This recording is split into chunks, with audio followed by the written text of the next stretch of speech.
So 142 members of Congress just sent a letter to the ATF in regards to the ATF's new actions banning homemade suppressors and making those Americans who made them felons.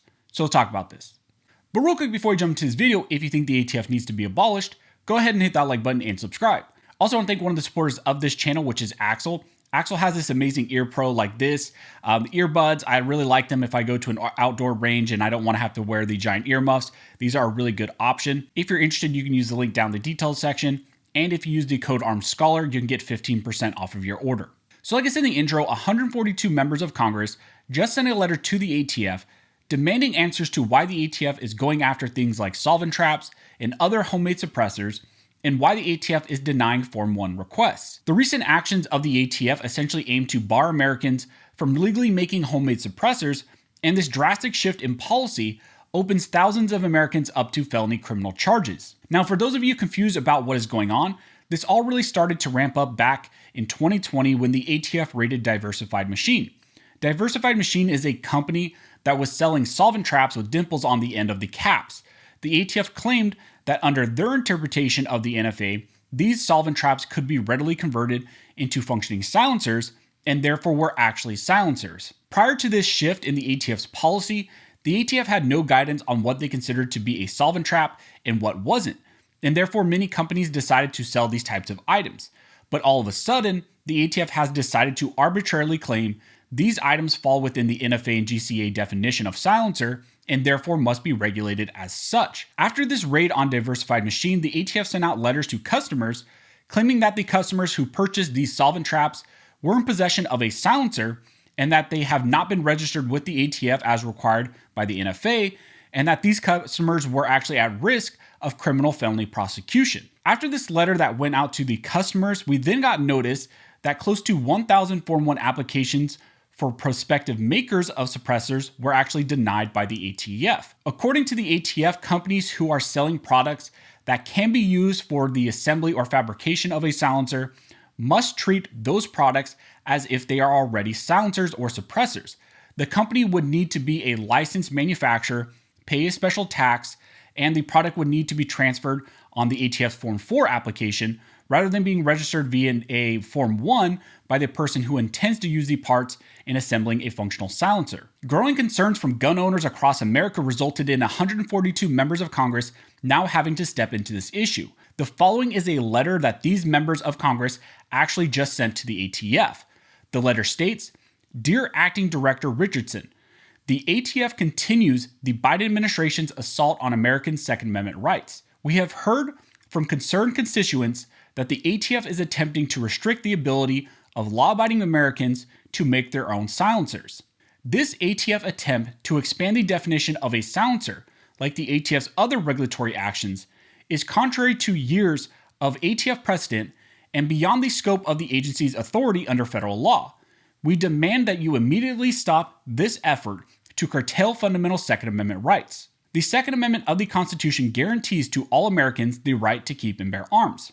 Relevant federal firearms laws, including the National Firearms Act, the NFA, nor the Gun Control Act, the GCA, do not prohibit a law-abiding American from constructing a firearm, including the ability to construct silencers. On its website, the ATF explains, firearms may be lawfully made by persons who do not hold a manufacturer's license under the Gun Control Act, provided that they are not for sale or distribution, and the maker is not prohibited from receiving or possessing firearms. The long-held policy of the ATF has been to require any individual making his or her own silencer to first file a Form 1 application, pay the $200 fee, and receive approval from the ATF. We have learned that the ATF has begun denying Form 1 requests from law-abiding citizens seeking to make silencers for their personal use. These individuals sought to follow the law by filing Form 1 requests, and they often did so carefully following published ATF guidance. The individuals sought approval to make silencers from individuals sourced raw materials, components, or kits that included items that are manufactured for other non-firearms purposes, such as flashlight tubes or fuel filters. In denying the Form 1 requests, the ATF informed these individuals that they were in violation of the NFA because they had not received prior approval to own the materials in question, which the ATF claims to meet the legal definition of a silencer. Because of the ATF's actions, these law-abiding citizens are now concerned that they could be in violation of a law that carries punishments of up to 10 years in prison and $250,000 in fines. We have also learned from constituents that once the ATF receives a Form 1 application to manufacture a silencer, the agency requires the applicant to send in photographs of the parts he or she will use and a description of the assembly process. The ATF tells the applicant that without this information, it will disapprove the application and refund the $200 fee.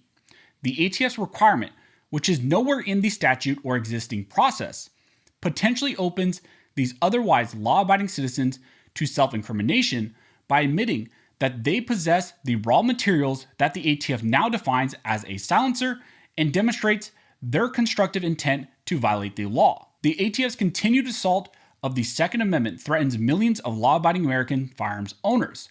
The ATF has overstepped its authority by changing the definition of what constitutes a silencer from the definition as passed by Congress. The American public deserves to know the ATF now believes that the mere possession of otherwise legal items are now considered to be violations of federal law. To better understand the ATF's basis for making these Form 1 denials, we request that you provide the following information. 1. Please explain why the ATF is denying Form 1 applications for the manufacture of silencers using raw materials, components, or kits. 2.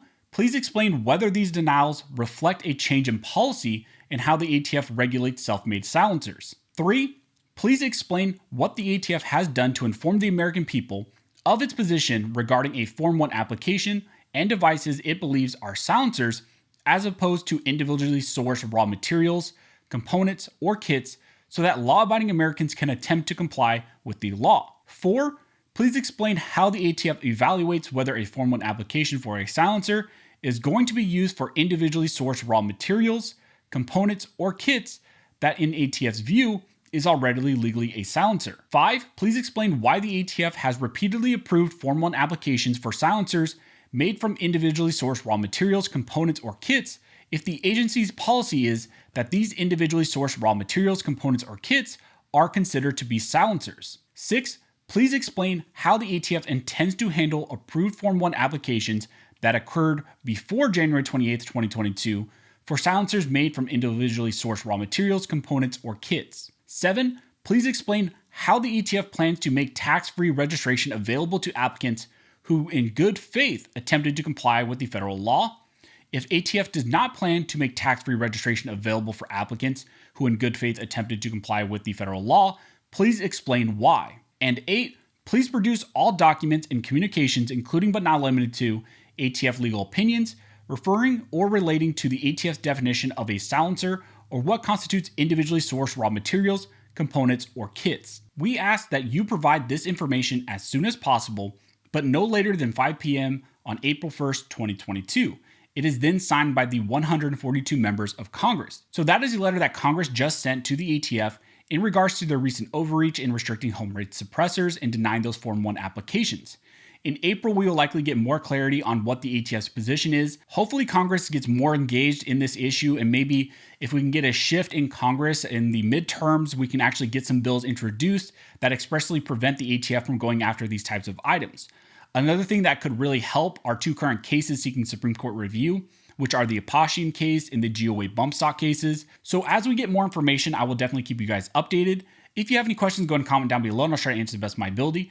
Also, if you like this video and like support the channel, one of the best ways to do that is to like, comment, and subscribe. All those things help to fuel the algorithm or fuel algorithm. It adds fuel to his jet and it signals to YouTube that you guys see value in these videos and in this type of 2A news. Again, I cannot thank you guys enough for everybody who likes, comments, subscribes, who hits the notification bell, who shares these videos.